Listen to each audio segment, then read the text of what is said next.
네, 우리가 부정선거의 싸움을 포기하면 포기하는 사람이 지는 겁니다. 절대 포기 못하는데 학자들이 포기 못하고 통계 전문가가 포기 못하고 선거 전문가가 포기 못하는데 저희도 포기하면 안 됩니다.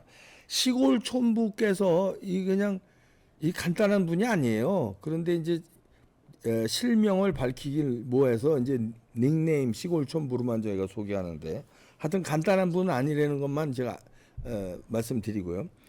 이봉규 TV에서도 지난번에 한 두 번 방송해드렸는데 이번에는 이 시골 촌부가 지난 대선을 분석했습니다. 깜짝 놀랄 결과가 나옵니다. 지난번 0.7%로 이긴 거 이거는 부정선거 당한 거고 실제로는 어땠느냐 여러분 충격적일 겁니다. 그분이 자료를 가지고 자세히 설명하는데 제가 사족을 붙이고 질문하는데 방해가 되기 때문에 그분의 그 분석한 걸 그대로 보시겠습니다. 시골 촌부의 설명입니다. 잘 들어보십시오. 이봉규 TV 시청자 여러분 안녕하세요. 시골 촌부라고 합니다. 우선 저나 제 컨텐츠에 믿음을 보내주시고 영상을 방송해 주기로 하신 박사님께 감사를 드리고요. 그만큼 기존 채널 내용에 누가 되지 않도록 좀 더 정제된 내용으로 최대한 짧게 그렇게 만들어 보도록 하겠습니다. 다시 한번 감사드리고요. 오늘 이 영상에서 말씀드릴 내용은 20대 대선, 그러니까 윤석열 대통령이 당선됐던 선거, 그리고 후반부에는 그 박근혜 대통령이 당선됐던 18대 대선에서의 조작 영향이 어느 정도 있었고, 그 결과가 어떻게 수정이 돼야 한다 하는 내용을 중심으로 말씀을 드리고요. 그 정치적 함의가 어떤 건지에 대해서도 시간이 되면 말씀드리도록 하겠습니다. 우선 20대 대선 결과부터 보면은요, 선관위 발표는 24만 7천 표 차이로 0.73% 차이로 윤석열 대통령이 이긴 선거였습니다. 발표는 그렇고요. 요약해서 말씀드리면 개표기를 사용 안 하고 순수하게 수개표를 했었다면 실제로는 9.11% 차이로 이겼을 것이다. 그게 한 가지가 있고요. 두 번째는 그 대수의 법칙으로 지금 설명하고 있는 사전선거인수 부풀리기를 통해서 부풀려진 선거인수가 이재명 후보에게 더해졌다. 그러니까 그 더해진 숫자 영향을 빼고 계산해 보면 18.32% 차이로 이겼을 것이다. 고 저는 예측이 아니고 분석을 해내는 겁니다. 실제로 57대 39로 이겼을 선거가 0.73%로 쪼그라들은 거죠. 그나마 여러분들이 18% 이상을 더 지지해준 덕에 윤석열 대통령이 당선됐다, 이렇게 보시면 되는 겁니다. 자, 지금 제일 문제가 되는 게 이 수개표라고 하는 부분입니다. 이 앞에 영상에서도 박사님과 좀 혼선이 있었는데, 자, 요게 관악구에서 관악구 성현사동 개표 상황표입니다. 사투표소니까 선거일 당일 선거죠. 자, 이걸 예를 들어 보면 이 개표 과정, 요건 개표 과정을 개표 상황으로 표로 나타낸 거니까요. 여기 보시면 이렇게 나누어 볼 수가 있습니다. 그래서 요 부분하고 요 부분은 개표기에서 분류한 숫자인 거예요. 그러니까 계한부에서 쭉 표를 간추려 가지고 이 투표지 분류기 운영부로 보내면 친구들이 이제 그 간추려진 숫자, 여기 성현사동 사투표소 같은 경우, 성현동 사투표소 같은 경우는 1701표잖아요. 이 1701표를 쭉 기계에다 넣어서 분류를 1번, 2번 쭉 하고 나면 일단 후보별로 명확하게 분류되는 게 1621표가 나온 거예요. 이거는 기계가 한 게 맞죠. 근데 기계가 어떤 이유에서든 희미하게 표시됐던 칸에 살짝 거쳤든지 그렇게 해서 기계가 분류하지 못한 80표를 이 심사집계부로 넘기면 심사집계부에서는 여기 재확인 대상이라고 표현을 했는데 어쨌든 넘겨온 표를 기계가 아니고 사람이 직접 1번, 2번 몇 표 분류한 다음에 그러고도 분류가 안 되는 건 무효가 되는 거죠.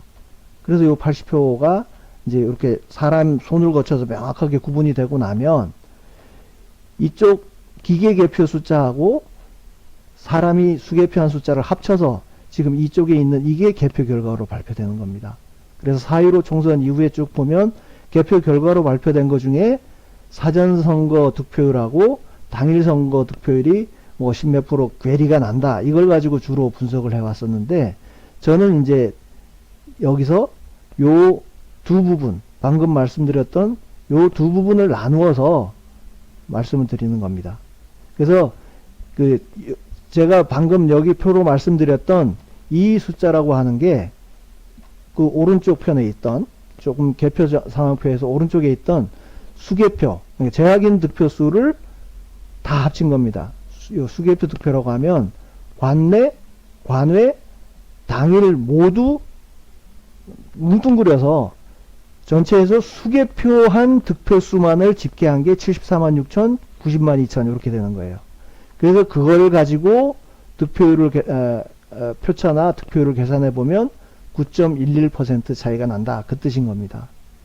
그리고 당일 수개표라고 하는 거는 아까 이 개표 상황표 중에 요런 선거일이라고 표시된 거, 당일 투표에서 나온 이 개표 상황표에 있는 요 숫자만을 다 합쳐서 집계한 게 요거인 겁니다. 그래서 전국에 당일 투표 중에 수개표한 숫자가 이재명은 35만, 윤석열 대통령은 51만 5천. 그래서 그 득표율로 계산하면 18.32%가 나온다는 겁니다. 그러면 이 숫자 총 합치면은 170만 9천이잖아요. 관내 당일 다 합친 수개표 득표수가. 그러면 이 170만 9천 표가 어떤 의미를 갖느냐. 그냥 단순하게 샘플링을 했다고 생각을 해보시면 되잖아요.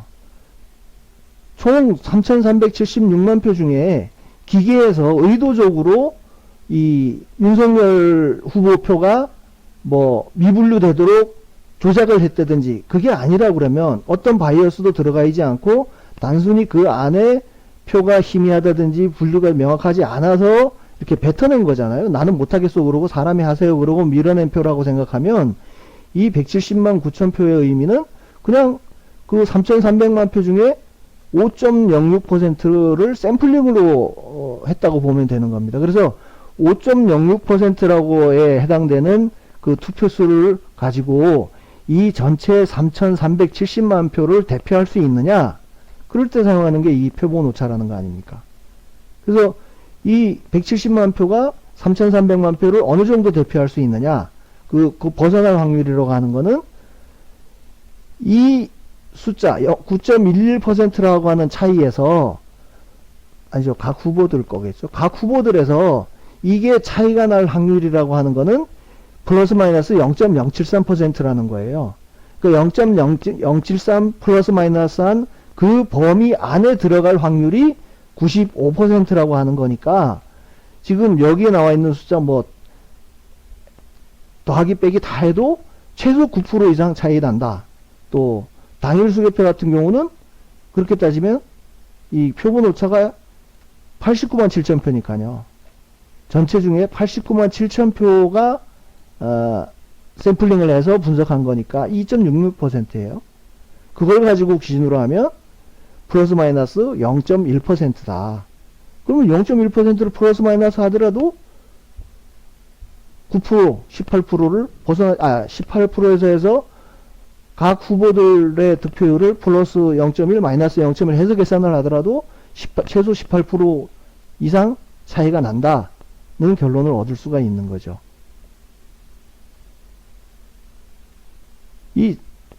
그냥 샘플링이라고 생각을 하면은요, 선관위에서 이 선거가 끝난 다음에 유권자 의식 조사라는 걸 한 결과가 있습니다. 이거 보면은요, 4,400만 명의 유권자 의식을 조사한다고 하면서 1,639명을 조사해가지고 뭐 지금 선거가 뭐 잘 됐네 어쨌네 그런 결과를 만들어낸 게 있거든요. 꼴랑 1639표를 1639명을 조사해 가지고 4300만 명을 대표하는 것처럼 발표했는데도 이 표본 오차는 2.5% 플러스 마이너스거든요. 뭐 그렇게 따지면 이 제가 수개표한 이 숫자를 대상으로 한 게 뭐 그 반박할 여지는 크게 없다고 봅니다. 그러면 요 대통령 선거에서요, 이 차이가, 이 18.32% 차이가 어떻게 나는지를 한번 도표로 보겠습니다.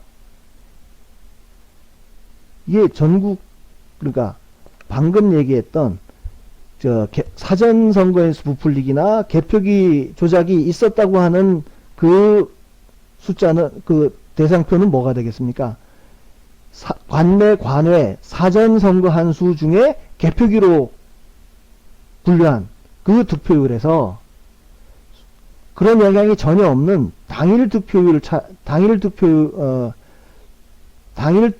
중에 수개표한 그 숫자 득표율을 가지고 비교를 해보면 이재명 후보, 여기는 제가 스킬이 부족해서 후보별로 어떻게 색깔을 구분하는 방법은 없었습니다. 어쨌든 편차가 이렇게 나옵니다. 그 우리가 쌍봉 그래프 많이 봤었잖아요. 평균 12% 뭐 12% 정도에서 이렇게 쫙 양쪽으로 나눠져 있는데 요 중간에 요런 게 끼어들어 있죠. 요거는 호남입니다. 호남 지역이 그렇고 서울 거의 14% 플러스 마이너스 뭐 16%네요. 14%에서 16% 사이에 쫙 벌어져 있고, 뭐 대구, 경북, 부산, 울산, 경남, 호남 지역은 뭐 정규 분포는 아니지만 하여간 0%를 중심으로 저렇게 몰쳐 있고요. 제일 중요한 건 군수 후보들입니다. 윤석열, 이재명을 제외한 나머지 군수 후보들 그 득표수에서 당일 득표율하고 수개표 당일 득표율하고 개표기 사전 득표율의 차이를 그래프로 그려보면 이런 그래프가 나와요. 그러니까 적어도 군수 후보들 같은 경우는 개표기 조작이나 사전선거에서 부풀리기 영향을 안 받았다고 보면 이게 말이 되는 거죠. 그죠? 그러니까 두 후보를 대상으로 집중적으로 조작이 있었다 하는 것을 알 수가 있는 겁니다. 그러면 요렇게 결과가 나왔다고 하는 거는 결국 아까 제가 샘플링에서 말씀드린 것처럼 수개표 한 거가 말이 된다, 정확하다. 그 근거를 우리 선거법에서 한번 찾아보시죠. 선거법에 보면, 공직선거법에 보면 178조에 개표 사무를 보조하기 위하여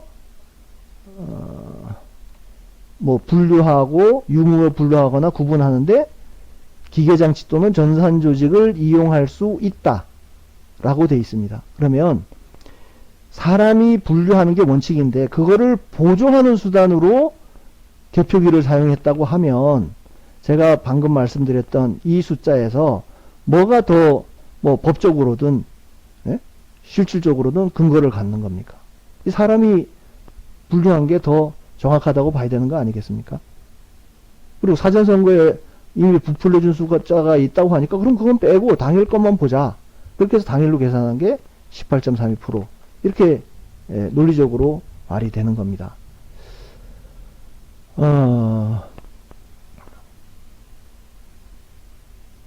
시간이 벌써 10분이 지나가네요.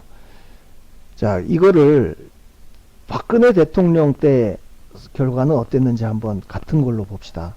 박근혜 대통령 자료는 이 김어준이 더 플랜이라는 영화를 만들 정도로 이때 3.53% 차이로 진 선거에서 문제가 있다고 엄청 얘들이 이 3.5% 51 과반수를 간 넘긴 대통령이라고 해서 프레임을 씌워서 이때부터 뭔가 뒤흔드는 작업이 시작됐던 거죠. 그때 이 김어준이 방송에서 했던 내용이 요겁니다. 얘들이 문제를 삼은 건 뭐냐면 이놈들이 이 숫자 안에 담겨진 의미가 뭔지에 대해서는 생각을 안 하고 어떻게 분류기를 썼는데 뭐 5%가 넘게 미분류가 되고, 미분류된 득표율은 어떻게 여기도 보면 14% 차이가 나잖아요. 이렇게 차이가 나냐 하고 주장을 했는데, 이 멍청한 놈들이 이 안에 담긴 의미를 모르는 거예요. 미분류가 어떤 의미인지, 사람이 수개표했다는 거에 대해서 얘들이 그냥 어떻게 이렇게 차이가 나냐. 차이 나면 안 되는 게 맞아요. 자, 당일 수개표든 사전 기계 개표기 득표율이든 뭐 어떤 숫자를 해도 비슷비슷하게 나오는 게 상식 아니겠습니까? 근데 이렇게 틀리게 나온 거를 얘는 이게 문제가 있다고 얘기를 한 거예요. 그래서 얘네가 이 자료를 분석하기 위해서 막 개표 상황표를 많이 올려놨는데, 그 중에 인터넷에 나와 있는 개표 상황표 중에 176장을 요런 개표 상황표를 제가 인터넷에서 다운받아 가지고 쭉 분석을 해 본 겁니다. 여기는 보면 용어가 분류된 투표지 확인, 뭐 미분류 투표지 개표, 요렇게 표현을 해놨어요. 여기 수개표라는 얘기, 여기는 분류기라는 얘기는 들어가 있으니까, 이게 개표기 결과고 이게 수개표 결과라고 이해를 했으면 쟤들이 오히려 영화를 만든다든지 그런 무모한 짓을 안 했을 텐데, 얘들이 어떤 거에 또 굉장히 중점을 둬서 문제가 있다고 얘기했냐면요. 자, 개표기 시작 시간, 끝난 시간. 그리고 여기 보세요. 1시 54분에 개표기가 끝났습니다. 그럼 1시 54분에 해서 최종 결과 나온 게 2시 12분이에요. 그러면 얘들 주장대로 하면 어떻게 이게 18분 사이에, 이때도 이 숫자를 사람이 한번 재검표를 한다고 했었어요. 두루룩 넘겨본다고 했어요. 그럼 이걸 다 사람이 또 확인하고 이것도 사람이 확인하는데 어떻게 18분 안에 이걸 끝낼 수 있냐를 가지고 온 동네 이 개표 상황표를 다 가지고 설명을 한 거예요. 지네가 지들 발등 찢는 얘기인지는 모르고. 그래서 이때 고소고발도 많이 하고 했습니다. 그래서 대법원에서 해명자료라고 선관위 해명자료라고 보면 이런 내용 많습니다. 근데 눈썰미 있는 분은 아시겠지만 개표 상황표가 요때는 이 분류기 시작 끝나는 시간이 있습니다. 근데 이번 그 20대 대통령 선거에서 보면 개표기 시작 시간이 있는데 끝나는 시간이 없어요. 저놈들이 하도 난리를 쳐놓으니까 이걸 쏙 빼고 한 거예요. 그러면 개표기 시작한 시간에서 개표 결과 발표된 시간밖에 비교를 못하는 거야. 이 윤석열 20대 대통령 선거에서는요. 그러니까 얘들이 계속 뭐 누군가 부정선거를 주장하고 문제를 삼을 때마다 이 선관위도 계속 진화를 하고 있다는 거예요. 아무튼 박근혜 대통령 때 결과를 보면 방금 김어준이도 14% 정도 차이가 난다고 했는데, 제가 쭉 비교를 해보면 개표기하고 수개표 득표율 차이가 14.45%가 나더라고요. 그래서 이거를 실제로 선관위에서 발표했던 거에다가 더하고 빼주게 되면 박근혜 대통령도 그때 거의 18% 차이로 이겼던 선거입니다. 이때 18대 대선에서는 사전선거는 없었습니다. 그러니까 순수하게 개표기 조작만 가지고 영향을 받은 게 14% 정도가 된다는 얘기인 거죠. 그럼 얘네는 이때 3.53% 차이로 이긴 선거가 문제가 있다고 계속 김어준 부근 주변에서 영화도 만들고 문제를 주장을 했었는데, 이 3.5% 차이를 그 프레임에서 결국 벗어나지를 못하고 국정농단이니 뭐니 해서 결국 박근혜 대통령이 탄핵에 이르기까지, 뭐 이게 결정적인 영향을 미쳤는지는 모르겠지만 여기서 시작해서 임기를 못 채우고 탄핵이 돼버렸잖아요. 그렇게 따지면 지금 윤석열 대통령 같은 경우에 0.7% 차이예요. 상식적으로 생각을 하면, 그리고 그 후보의 이 뭐라 그러죠? 성격? 이거를 감안해 보면 0.7% 차이로 이겼다는 거에 대해서 얘들이 세일 난리를 쳤을 것 같은데 어째 조용할까요? 그거는 우리가 그나마 4.15 이후에 그게 문제가 있다고 계속 주장을 해왔던 게 좀 결정적인 영향을 미쳤다고 보고요. 그리고 이놈들이 18대 대선에서는 지들이 억울하다고 막 주장을 했었는데 뒤에 진실을 알고 보니까 오히려 지들한테 유리하게 조작이 됐었던 건데 그 실제로 국민들이 더 많이 지지를 해서 3.5% 차이로 당선이 됐다는 거를 그 뒤에 알았나 어쨌나 하여간 최소한 그 문제를 삼고 있지 않습니다. 좌파 쪽에서는. 그러다 보니까 그나마 지금 2년 반 가까이를 그나마 위태위태하게라도 넘어왔습니다. 근데 저는 이 영상을 만들면서 뭐 처음에는 좀 간단하게 설명하기 위해서 대통령 선거 자료를 취합했지만 취합하고 보니까 18% 차이, 무려 57%의 득표율로 당선된 선거인데 이거를 0.7%로 쪼그라뜨려 놓고 나니까 뭘 할 수 있겠습니까? 지금 2년 동안 부정선거를 포함해서 적폐 수사 전혀 진전된 게 없잖아요.